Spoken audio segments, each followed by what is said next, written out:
Good morning everyone. तो सुबह 6:15 पे जैसे मेरी आँख खुली और अब मैं अपना शेड्यूल देखा है मैंने कि मुझे क्या करना है। तो सबसे पहले मैं आज का शेड्यूल अपना बनाऊंगी। तो जैसे मैंने बताया कि शेड्यूल बनाने से होता है कि आप जो भी चीज़ लिखते हैं उसको एटलीस्ट कम टाइम में या फिर आप बहुत अच्छे से कंसिस्टेंट होकर अपना टारगेट जो है कंप्लीट कर सकते हैं। तो आज से हो गया है अक्टूबर स्टार्ट। तो 1 अक्टूबर 2024 अब जो है सिर्फ 3 महीने बचे हैं हमें जो भी कंप्लीट करना है। तो मैं यहाँ पे आज कंप्लीट करने वाली हूँ मेडिवल हिस्ट्री।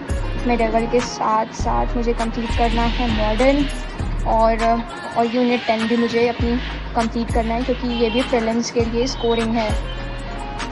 उसके बाद मैं करूँगी आंसर राइटिंग मेंस की, जो भी मैंने अभी एंशिएंट में पढ़ा था तो उसके लिए भी मैं आंसर राइटिंग करूँगी। और फिर मेरा स्टार्ट होगा पॉलिटी।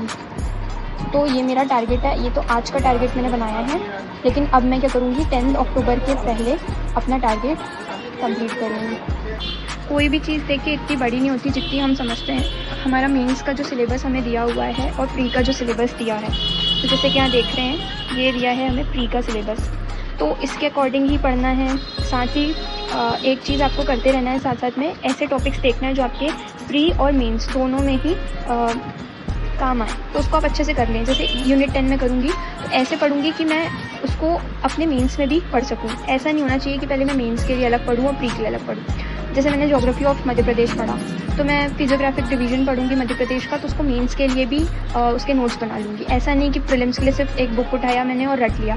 इस बुक में तो सब कुछ दिया हुआ है, पर ये मेंस के हिसाब से आपको उतनी काम नहीं आएगी। देखिए क्योंकि प्रीलिम्स के हिसाब से इसमें फैक्ट दिए हुए हैं। लेकिन हाँ, अगर आप ऐसे कुछ, जैसे एक बार ये वाला क्वेश्चन पूछा है 3 मार्कर में कलगी तुर्रा, तो इसमें से आपको 3 पॉइंट याद करना है कि 3 पॉइंट क्या है, और उसको याद करके अगर आप अपने नोट्स में लिख लेते हैं मेंस के, तो आपको 3 मार्कर भी इजीली बन जाएगा। ऐसे कुछ छोटे क्वेश्चन पूछ सकता है। मार्च क्या है, संसिंगा जी भजन, या जो इम्पोर्टेंट है वही पूछता है वैसे, लेकिन आपको ये चीज़ याद करनी है। तो ये याद करने से आपका मेंस भी कंप्लीट होगा और उसके साथ आपको प्रीलिम्स में भी फैक्ट याद होंगे। अलग से फैक्ट याद करने की ज़रूरत नहीं है। सबसे अच्छी स्ट्रैटेजी तो फ्रेंड्स यही है कि अब जैसे आपको मेंस में पूछ लिया पद्माकर, अब तो 2 मार्कर हो गया, तो 2 मार्कर में जब आपसे पद्माकर पूछेगा तो आप इसको याद कर लीजिए कि वो एक ग्रेट स्कॉलर थे। पद्माकर का जन्म जो है सागर डिस्ट्रिक्ट में हुआ था, और इनकी 3 मेन बुक्स आप याद कर लें। बुक्स याद करेंगे तो आपको प्रीलिम्स में भी काम आएगा, मेंस में भी काम आएगा। एक्स्ट्रा फैक्ट आप अपने हिसाब से नहीं लिखेंगे। ये कुछ है जो स्पेशल हमारी जो पर्सनालिटीज़ हैं या मेजर पर्सनालिटीज़ ऑफ मध्य प्रदेश हैं, और उनको भी आप अच्छे से पढ़ें ताकि आपको वो चीज़ मेंस में भी काम आए। ठीक है, ये चीज़ आपको मेंस में भी काम आएगी। अगर इसको आप अच्छे से पढ़ते हैं तो ये मेंस में आपको 7 मार्कर में अगर कोई क्वेश्चन लिखने के लिए आता है तो आप इससे भी इजीली कवर कर सकते हैं। और रानी लक्ष्मीबाई के बारे में तो क्वेश्चन ऑलरेडी पूछा है। देवी अहिल्या तो फेवरेट टॉपिक है फीमेल पर्सनालिटीज़ में। तो ये जो ऐसे हाईलाइटेड फैक्ट्स लिखे हैं ना, तो ये प्रीलिम्स के लिए ज़्यादा इंपॉर्टेंट है। लेकिन इसके अलावा आपको अगर ये 2 मार्कर में आपसे पूछ लिया, आपको 4 लाइन्स में लिखना है, तो इससे अच्छा कंटेंट आपको कहीं नहीं मिलेगा। जो प्री का कंटेंट होता है वही 2 मार्कर के काम आएगा। उसके बाद ये tribal welfare programmes of Madhya Pradesh, tribal welfare programmes दिया हुआ है, तो ये आप अभी पढ़ेंगे कि आपको यूनिट 10 में काम आएगा। उसके साथ साथ आपको ये मेंस में भी काम आएगा जब आपसे योजनाएं पूछी जाएंगी जनजाति से संबंधित या ट्राइब से रिलेटेड जो आपसे योजनाएं स्कीम्स मध्य प्रदेश गवर्नमेंट द्वारा चलाई जा रही हैं वो पूछा जाएगा। जैसे आपसे सूरजधरा अन्नपूर्णा स्कीम पूछ लिया, तो ये अगर 2 मार्कर में इजीली पूछ सकता है, तो आप उसको क्या करेंगे, मेंस के लिए भी काम आ जाएगा, आपके लिए प्री के लिए भी काम आ जाएगा। उसके बाद ऐसे कौन से क्वेश्चंस हैं जो बड़ी लाइंस में या फिर ज़्यादा वर्ड्स में पूछे जा सकते हैं, तो वो हमको उसे अपने दूसरे मटेरियल से पढ़ना है। लेकिन आप इसको अगर पढ़ेंगे तो ज़्यादा से ज़्यादा आपका मेंस और प्रीलिम्स भी कवर होगा। देखिए, मैं सबसे पहले आपको सबसे अच्छी चीज़ ये बताती हूँ कि अगर हम कॉपर इन मध्य प्रदेश पढ़ रहे हैं, कॉपर इन मध्य प्रदेश, ये क्वेश्चन तो पूछा जा सकता है। प्रीलिम्स में पूछा जाएगा आपसे, क्या पूछेगा वो डिमांड हमें पता रहना चाहिए, और मेंस में क्या पूछ सकता है वो डिमांड पता रहना चाहिए। ये कैसे पता चलेगा आपको, PYQ से।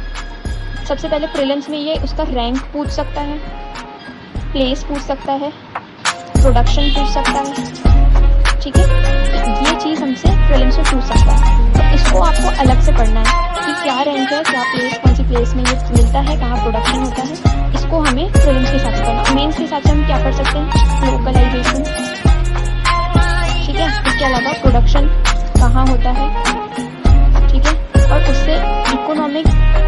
बेनिफिट क्या होते हैं, ये पूछ सकता है, या कॉपर रिफाइनरी, ये पूछ सकता है। तो हमें ये देखना है कि पेपर की या हमारे क्वेश्चन जो हमसे पूछे जा रहे हैं उसकी डिमांड क्या है।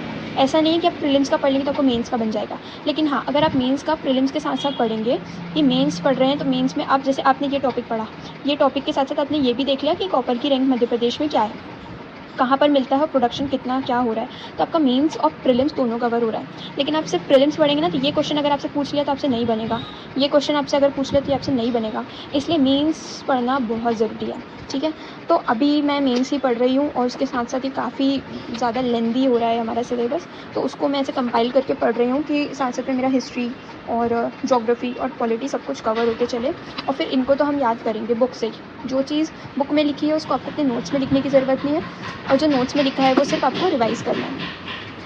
और ये बुक अभी नई आई हुई थी, मुझे भी दिखी, तो वैसे तो मैं दूसरी कोई न्यू बुक रेफ़र नहीं करती हूँ, लेकिन हाँ, ये बुक मेरे काम आएगी तो मैंने लिया है।